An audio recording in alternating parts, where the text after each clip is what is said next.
ഡൽഹി മുഖ്യമന്ത്രി അരവിന്ദ് കെജ്രിവാളിന് ഇന്ന് നിർണായക ദിനമാണ്.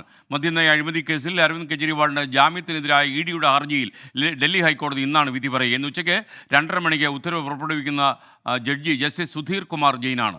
അവധിക്കാല ബെഞ്ചാണ് ഈ കേസ് പരിഗണിക്കുന്നത്. ബൽറാം നെടുങ്ങാടി വിശദാംശങ്ങളുമായി ഡൽഹിയിൽ നിന്നും ചേരുന്നു. Balram, good morning. യഥാർത്ഥത്തിൽ പുറത്തിറങ്ങാൻ തീരുമാനിക്കുമ്പോഴാണ് അകത്ത് കിടക്കൂ എന്ന് കോടതി പറഞ്ഞത്. എന്തായാലും 3 ദിവസങ്ങൾക്കകം തീരുമാനിക്കാമെന്ന് കോടതി പറഞ്ഞു. ഇന്നാണ് ആ ദിവസം.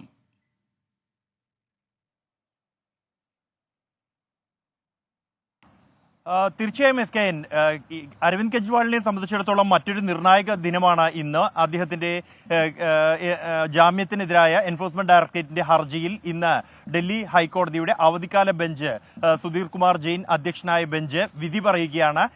ഈ മാസം 20-നാണ് റൌസ് അവന്യൂ കോടതി, അതായത് വിചാരണ കോടതി അദ്ദേഹത്തിന് ജാമ്യം അനുവദിച്ചത്. അദ്ദേഹത്തിനെതിരായ വ്യക്തമായ തെളിവുകൾ ഹാജരാക്കാൻ ഇഡിക്ക് കഴിഞ്ഞില്ല എന്ന കാരണമായിരുന്നു വിചാരണ കോടതി വ്യക്തമാക്കിയത്. എന്നാൽ അതിനെതിരെ ഇഡി ഡൽഹി ഹൈക്കോടതിയെ സമീപിക്കുകയായിരുന്നു. തുടർന്ന് ഈ ഹർജി പരിഗണിച്ചുകൊണ്ട് ഇക്കാര്യത്തിൽ തീരുമാനമെടുക്കാൻ 3 ദിവസത്തെ സമയം ആണ് കോടതി അറിയിച്ചത്. അതുവരെ കെജ്രിവാളിന്റെ ജാമ്യം താൽക്കാലികമായി സ്റ്റേ ചെയ്യുകയായിരുന്നു കോടതി. അതിനിടെ സുപ്രീം കോടതിയെ സമീപിച്ചിരുന്നെങ്കിലും കെജ്രിവാളിന് ഇന്നലെ ആശ്വാസം ലഭിച്ചില്ല. ഇന്ന് ഉച്ചയ്ക്ക് 2:30-നായിരിക്കും ഡൽഹി ഹൈക്കോടതി വിധി പറയുക. ഇന്നലെ കെജ്രിവാളും ഒപ്പം തന്നെ ഇഡിയും സബ്മിഷനുകൾ സമർപ്പിച്ചിരുന്നു ഡൽഹി ഹൈക്കോടതിയിൽ.